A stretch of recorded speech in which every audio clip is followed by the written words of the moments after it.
오늘 우리에게 주시는 하나님의 말씀은 창세기 11장 1절부터 9절까지의 말씀입니다.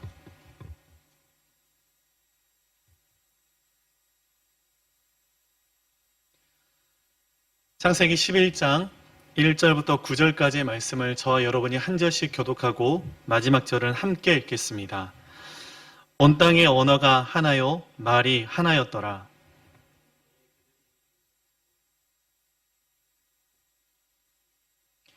서로 말하되 자 벽돌을 만들어 견고히 굽자 하고 이에 벽돌로 돌을 대신하며 역청으로 진흙을 대신하고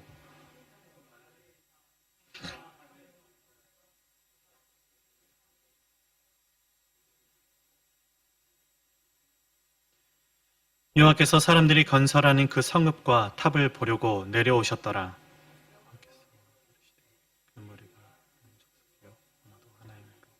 이같이 시작하였으니 이후로는 그 하고자 하는 일을 막을 수 없습니다. 자, 우리가 내려가서 거기서 그들의 언어를 혼잡하게 하여 그들이 서로 알아듣지 못하게 하자 하시고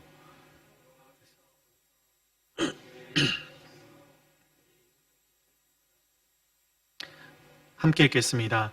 그러므로 그 이름을 바벨이라 하니 이는 여호와께서 거기서 온 땅의 언어를 혼잡하게 하셨음이니라. 여호와께서 거기서 그들을 온 지면에 흩으셨더라. 아멘. 코로나로 인해서 여전히 우리가 힘겹고 어려운 그런 상황과 환경 가운데 있지만 오늘 또 하나님 앞에 예배하며 나아가는 우리를 하나님께서 기억해 주시고 또 그러한 우리에게 은혜 부어주시기를 간절히 소망합니다. 이 시간에는 본문 말씀을 중심으로 하나님이 주어가 되는 삶이라는 제목으로 하나님의 말씀 함께 나누겠습니다. 여러분, 예수님을 믿는다는 것이 무엇입니까? 아마도 이렇게 쉽게 설명할 수 있을 것 같습니다. 바로 예수님을 믿는다는 것은 예수님을 주로 인정한다라는 것입니다. 이것을 문학적으로 이야기하면 나 자신이 주어가 되는 삶에서 하나님이 주어가 되는 삶으로의 대전환을 이루는 것을 말하는 것일 것입니다. 소망하는 것은 그러한 하나님이 주어가 되는 삶을 믿음으로 살아낼 수 있는 저와 여러분들이 되기를 간절히 바랍니다. 그렇지만 그것이 참 쉽지 않은 것이 우리의 현실임을 보게 됩니다. 우리가 사는 이 세상은 너 자신이 주어가 되라고 도전하고 있고 너 자신을 위한, 너 자신에 의한, 너 자신의 삶을 살라라고 이야기합니다. 그렇게 살지 않으면 뒤처지는 것 같이 느껴지고 약육강식의 사회 속에서 살아남지 못할 것 같이 느껴지는 것이 우리의 현실인 것을 우리는 보게 됩니다. 여러분, 찬양 가운데에 내가 주인 삼은 모든 건 내려놓고 내 주 대신 주 앞에 나가라는 그런 찬양의 가사를 잘 알고 계실 것입니다. 바로 그것이 그리스도인들의 고백이 되어야 한다라는 것입니다. 그런데 이 세상의 모습은 반대의 논리로 돌아가고 있는데요. 바로 그것을 잘 보여주는 사건이 오늘 우리가 읽은 이 바벨탑 사건임을 우리는 보게 됩니다. 오늘 본 말씀을 좀 살펴보기를 원하는데요. 바벨탑 사건은 단순히 인간 문명 발달에 관한 내용을 기술하고 있는 것이 아니라 자신의 힘으로 하나님께 이루려고 하는 그런 인간의 악한 의도를 잘 보여주는 사건인 것을 우리는 알 수 있습니다. 우리 창세기 11장 4절 말씀 우리 한 번만 다시 한번 읽어보겠습니다. 시작. 또 말하되 자 성읍과 탑을 건설하여 그 탑 꼭대기를 하늘에 닿게 하여 우리 이름을 내고 온 지면에 흩어짐을 면하자 하였더니, 여러분 자세히 들여다보면 무엇이 문제입니까? 바로 주어가 우리인 것이 문제이다라는 것입니다. 우리가 하나님께 이르려 하는 것이고 우리가 하나님과 동등되려 한 것이고 하나님의 이름이 아닌 우리의 이름을 내려 한 것이 문제이다라는 것입니다. 또한 하나님께서는 창세기 1장 28절에서 온 땅에 충만하라고 명령하셨음에도 불구하고 이들은 흩어짐을 면하자라고 그렇게 이야기하며 바벨탑을 쌓고 있는 것을 우리는 말씀을 통해 보게 됩니다. 여러분, 이 바벨탑 사건이 주는 교훈들이 참 많은데 거기에 더해서 하나님께서 노아의 홍수 사건 이후에 물로 다시는 심판하지 않겠다라고 하나님께서 언약을 맺으시고 이 무지개를 보여주지 않으셨습니까? 무지개의 뜻이 우리 순우리말로 하면 물활이라고 할 수 있을 것 같습니다. 레인보우라고 하죠. 그런데 바로 그 레인보우를 우리가 볼 때마다 레인보우가 거꾸로 있거나 또 레인보우가 이렇게 둥그런 모습을 하고 있을 때는 재앙이 내린다라는 그런 속설이 있습니다. 이 무지개가 하늘을 향하고 있다라는 것이죠. 레인보우가 하늘을 향하고 있는 그것은 하나님께서 약속하신 그 물 심판을, 홍수 심판을 다시 하시면, 그 언약을 깨뜨리시면 하나님이 그 해를 책임을 당하고 그 책임을 지겠다라는 약속인 것입니다. 그런데 바벨탑을 쌓았던 사람들의 모습은 어떻습니까? 바로 그 하나님을 도저히 신뢰할 수 없다라는 것입니다. 그래서 대홍수가 다시 일어나도 스스로를 구원하기 위해서 바벨탑을 쌓은 것이 문제가 되었던 것을 우리는 보게 됩니다. 오늘 말씀을 보면 이 노아의 대홍수가 지난 후에 사람들이 점점 수가 늘어났습니다. 인구가 늘어가자 권력을 부리기 좋아하는 그런 정치가들도 나오기 시작했고, 그리고 지식도 늘었습니다. 그래서 벽돌을 구워서 집을 짓기 시작하고 도시를 만들고, 돌은 깎기 힘들고 쌓아 올리기도 힘들지만 벽돌은 쉬워서 그것으로 그 도시 한가운데에 하늘에 닿을 수 있을 정도의 탑을 쌓고 자신들의 이름을 내서 사방으로 흩어지지 않도록 하자라고 그렇게 이야기를 하고 있는 것을 말씀을 통해서 우리가 보게 됩니다. 탈무드에 보면 이 바벨탑 사건에 관한 기록이 있는데요. 이 탈무드는 이 바벨탑을 건축하는데 사람들이 얼마나 악했는지를 다음과 같이 말해주고 있습니다. 이 권력자들이 나와서 자신들의 힘이 얼마나 강한지 세상에 자랑하고 싶었다고 합니다. 그래서 하나님의 간섭을 받고 싶지도 않았다고 합니다. 그리고 그렇게 하늘에 계신 그 하나님께 꼭대기까지 올라가서 하나님과 대등하게 살기를 원해서 이 탑을 쌓은 것이었습니다. 그러려면 우선 이 도시를 건축하고 이 탑을 쌓으려면 수많은 그런 노동력들이 필요했는데 어디에서 그런 노동력들을 가지고 왔는지 모르지만 아마도 그런 힘센 권력자들이 힘이 없는 사람들 잡아다가 노동을 시켰다라고 이야기를 하고 있습니다. 정말 많은 사람들이 필요해서 이 정치가들이, 지도자들이 여자들에게 될 수 있는 대로 많이 아이들을 낳을 것을 명령했다고 합니다. 여자들이 아이를 낳는다고 휴가를 주는 법도 없었고, 물론 그 아이들을 돌볼 수 있는 그런 기구도 없었습니다. 벽돌은 계속 만들어야 되니까 여자들은 아기들을 안거나 또 업고 벽돌을 만들었다고 합니다. 그렇게 그 탑이 정말 높게 지어졌는데 이 지상에서 꼭대기까지 올라가는데 보통 1년은 걸렸다고 합니다. 사람들은 이 벽돌을 등에 지고 그 높은 꼭대기까지 올라가야 했는데 그럴 때마다 사람들이 실수로 떨어져서 다치거나 죽기도 했다고 합니다. 그렇지만 사람들이 그렇게 떨어지는 사람들을 보면서 별로 놀라거나 슬퍼하지도 않았는데 도리어 이 벽돌이 떨어져 부서지는 것을 보면서 아쉬워하고 안타까워하고 아까워했다고 합니다. 누가 또 저 1년이나 넘게 되는 저 꼭대기까지 이 벽돌을 또 등에 짊어지고 올라가야 할까라고 생각하면서 다 같이 울며 슬퍼했다고 합니다. 사람의 생명보다 벽돌을 더 소중하게 생각하는 그런 사람들이 바벨탑 사건의 사람들의 모습이었다라는 것입니다. 인간의 양심이 어떻게 무뎌지는지를 보여주는 것이 바벨탑 사건인 것이고, 옳고 그른 것을 구별할 줄 모르고 더욱더 교만해져서 하나님처럼 높아지려 한 모습을 우리는 바벨탑 사건을 통해서 그렇게 보게 되는데요. 그런 사람들의 단적인 모습은 주어가 하나님이 되어야 하는데 주어가 자기 자신이 되어버린 모습으로 나타나게 된다라는 것입니다. 여러분, 바벨탑 사건은 거기에서 그치지 않고 오늘 우리가 사는 이 시대에도 종교다원주의라고 하는 옷으로 갈아입고 신에게 이르려고 하는 것을 우리는 보게 됩니다.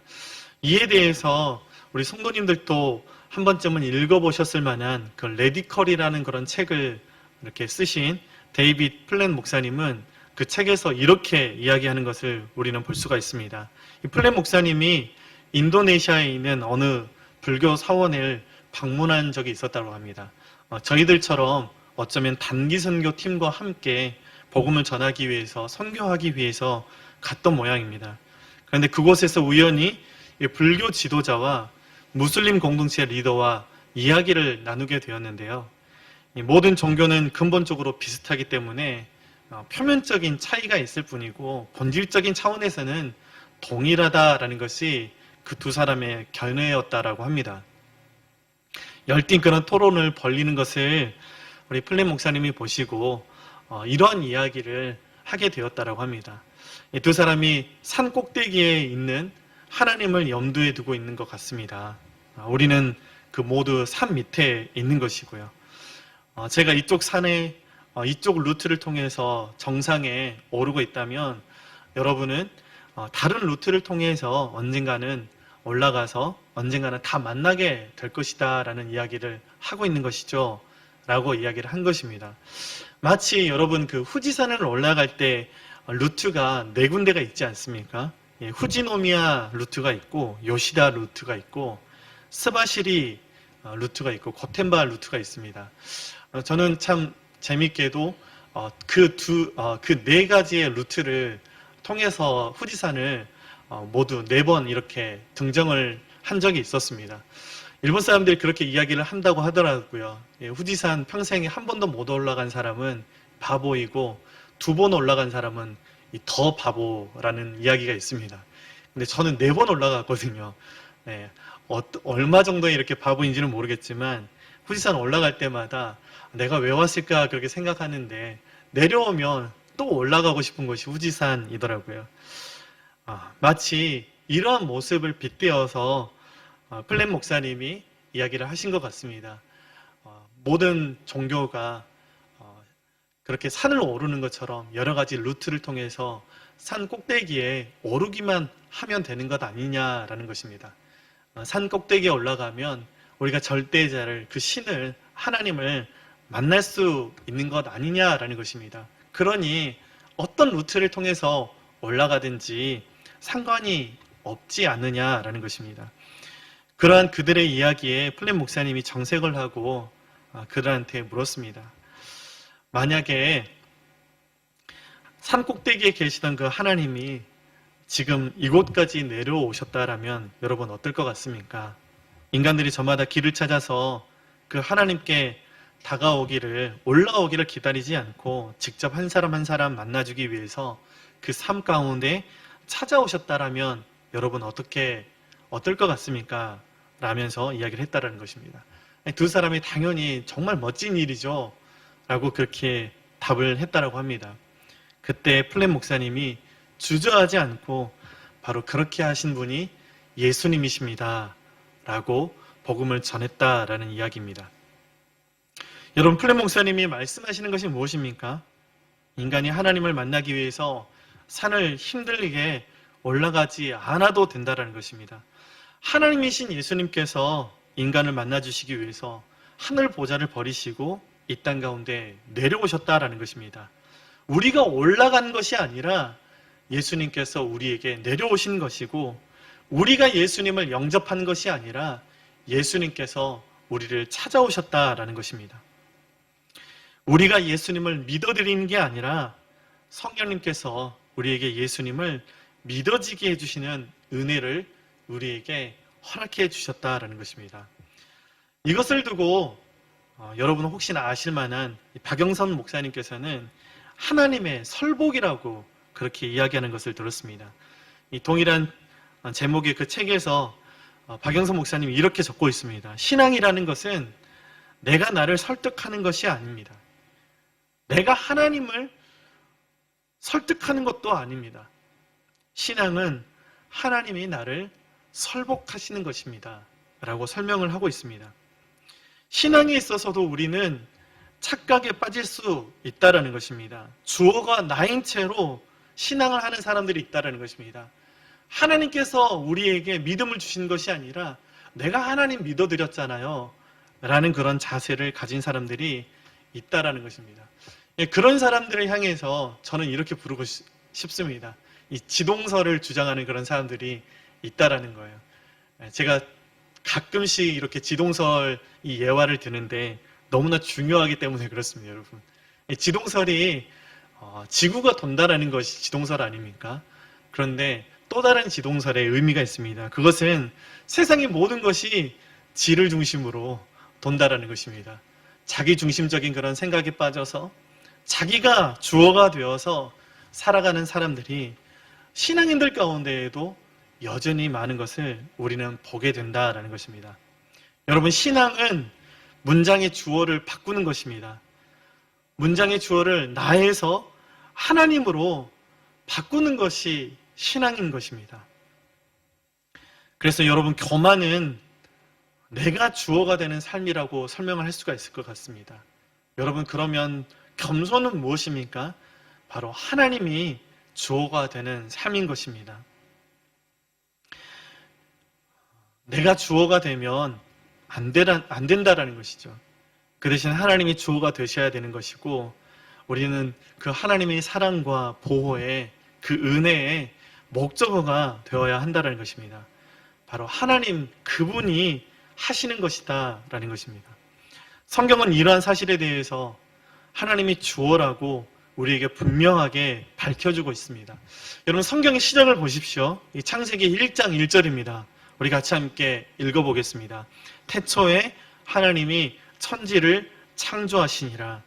여러분, 이렇게 성경은 하나님으로부터 시작하고 있습니다. 하나님이 주어이다 라는 것입니다. 인간은 인간 자신을 주어로 삼고 싶어 합니다. 그런데 이제 여러분, 신앙은 무엇입니까?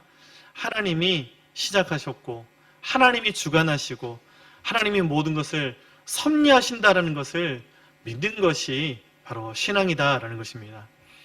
성경 계속해서 하나님이 주어가 되는 그런 신앙의 사람들을 얼마든지 우리에게 소개하고 있는 것을 우리는 보게 됩니다.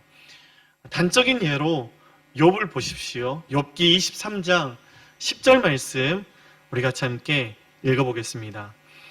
그러나 내가 가는 길을 그가 아시나니 그가 나를 단련하신 후에는 내가 순금같이 되어 나오리라. 욥은 하나님이 주어가 되는 삶을 살았습니다. 그렇기 때문에 더 이상 내려갈 곳이 없는 것 같은 그 소울과 같은 상황과 환경 속에서도 욥은 이렇게 고백을 하고 있는 것입니다. 하나님이 주어가 되는 그런 신앙은 죽을 것 같은 그런 상황 속에서도 그런 상황을 이기게 만드는, 인내하게 만드는 힘이 된다라는 것을 욥을 통해서 성경은 우리에게 가르쳐주고 있습니다. 사도 바울과 바나바는 어땠습니까? 사도행전 14장 11절부터 15절까지 말씀 우리 한번 읽어보겠습니다. 좀 길지만 여러분 같이 함께 좀 집중해서 하나님의 말씀 함께 화면을 보시고 읽으면 좋겠습니다. 시작.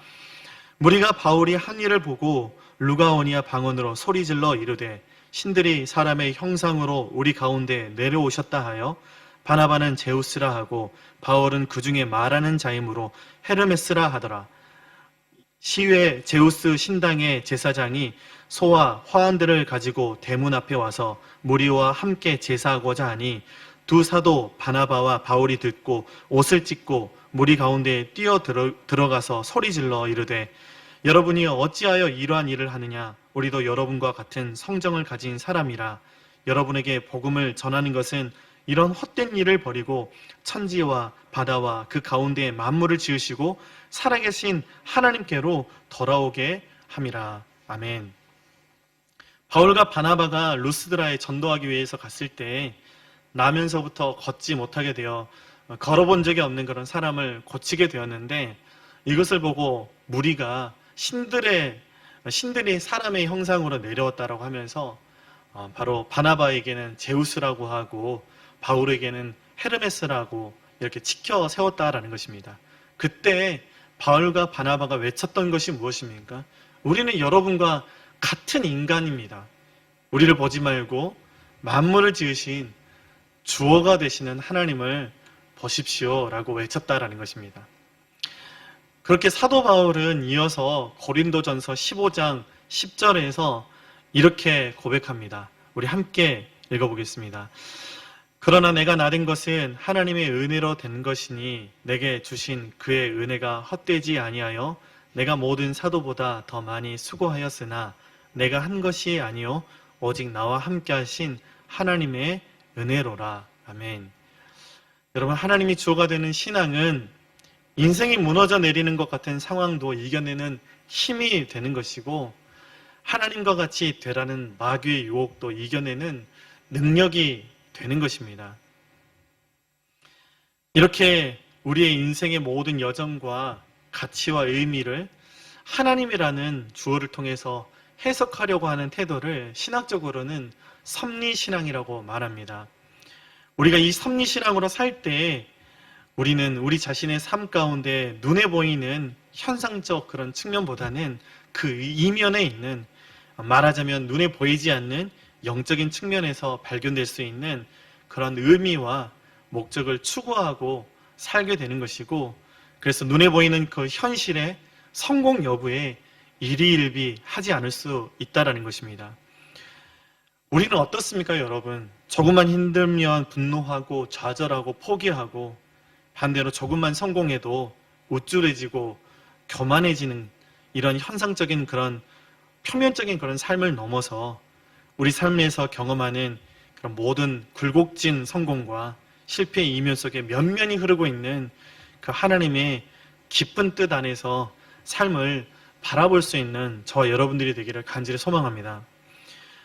그렇기 때문에 우리는 지금 우리의 삶, 우리의 가정, 우리 교회가 어떤 의미에서는 마치 깊은 어둠의 터널 속에 있는 것처럼, 혹독한 광야의 한 복판에 내던져 있는 것처럼 느낄 수도 있고, 반대로 어쩌면 내가 그 어느 누구보다도 어느 때보다도 더 많은 그런 하나님의 사랑과 은혜와 축복을 경험하고 있다면, 나에게 주어진 이 현상적인 고난이나 성공만으로 우리의 삶의 가치와 의미를 평가하지 않는 그런 삶을 우리는 살아가야 한다는 것입니다. 여러분, 지금 내 삶을 주관하시는 분은 하나님이시라는 이 사실을, 즉 하나님의 섭리에 대한 진지한 고민 속에서 우리의 삶을 돌아볼 수 있는 저와 여러분들이 되기를 간절히 소망합니다. 그럴 때 우리 삶 속에 세밀하게 개입하시고 또 간섭하시고 또 우리를 이끄시는 그 놀라운 하나님의 섬세하신 손길을 느낄 수 있는 저와 여러분들이 될 줄로 믿습니다. 말씀을 맺겠습니다. 설교를 준비하다가 지인이 페이스북에 공유해 놓으신 그 이미지를 제가 보게 되었습니다. 그래서 너무나 그 이미지가 좋아서 저도 이 페이스북에 쉐어를 하게 되었는데요. 당신의 계획과 하나님의 계획이라는 그런 제목의 간단한 두 컷의 그림이었습니다. 우리의 계획으로 하면 장애물도 없이 쭉 뻗어진 그런 길을 곧장 내달려서 목적지에 다다르는 것이지만, 하나님의 계획은 다르다라는 것입니다. 하나님의 계획 가운데 목적지까지 가는 데 있어서는 그 과정에 거친 광야도 있는 것이고, 절벽도 기어 올라가야 할 때가 있는 것이고, 낭떠러지를 만날 때도 있는 것이고, 풍랑이 있는 바다를 건너야 할 때도 있는 것이고, 폭풍도 우리는 만나게 된다라는 것입니다. 하지만 그 하나님의 계획을 믿는, 이 섭리신앙을 믿는 하나님이 주어가 되는 그런 삶을, 그런 믿음을 가진 사람들은 하나님께서 끝까지 인내하게 하시고 이끄시고 붙들어 주신다라는 것입니다. 여러분, 신앙이 무엇입니까? 내 계획이 아니라 하나님의 계획을 믿는 것이 신앙입니다. 내가 하는 것이 아니라 하나님이 하는 것이 바로 신앙입니다. 내가 주어가 아니라 하나님이 주어가 되는 것이 우리가 하는 신앙이다라는 것입니다. 그러면 비록 느릴지라도 더딜지라도 하나님의 시간표대로, 하나님의 방법대로, 하나님의 때에 목적지에 다다른 우리의 자신을 보게 되는 것이 우리가 가진 신앙이다라는 것입니다. 간절히 소망하는 것은 이 한 주간도 이렇게 하나님이 주어가 되는 그런 삶을 믿는 그 믿음으로 삶 가운데에서도 어떠한 상황과 환경 속에서도 믿음으로 승리할 수 있는 이 은혜가 우리 모두에게 충만하게 되기를 주님의 이름으로 간절히 축원합니다. 기도하겠습니다. 하나님 아버지, 하나님이 주어가 되는 그 믿음을 우리에게 허락하여 주시옵소서. 하나님의 계획을 믿으며 거친 광야를 걸을 때에도, 낭떠러지를 만날 때에도, 풍랑이 있는 바다를 건너야 할 때에도 주님 바라보고 인내로 이기며 승리할 수 있는 우리 모두가 될 수 있도록 우리를 불쌍히 여겨주시고 붙잡아 주시고 넘어졌다면 일으켜 주시고 새롭게 하여 주시는 은혜가 이 한 주간 우리에게 부어지게 하여 주시옵소서. 하나님, 느릴지라도 더딜지라도 방향을 바르게 세우며 하나님의 그 길을 걷는 우리 모두가 될 수 있도록 붙잡아 주시옵소서. 이 한 주간도 하나님이 주어가 되시는 그런 삶을 믿음으로 잘 살아낼 수 있도록 우리에게 힘과 용기를 허락하여 주시옵소서. 우리 삶의 주어가 되시는 예수 그 귀하신 이름으로 기도드립니다. 아멘.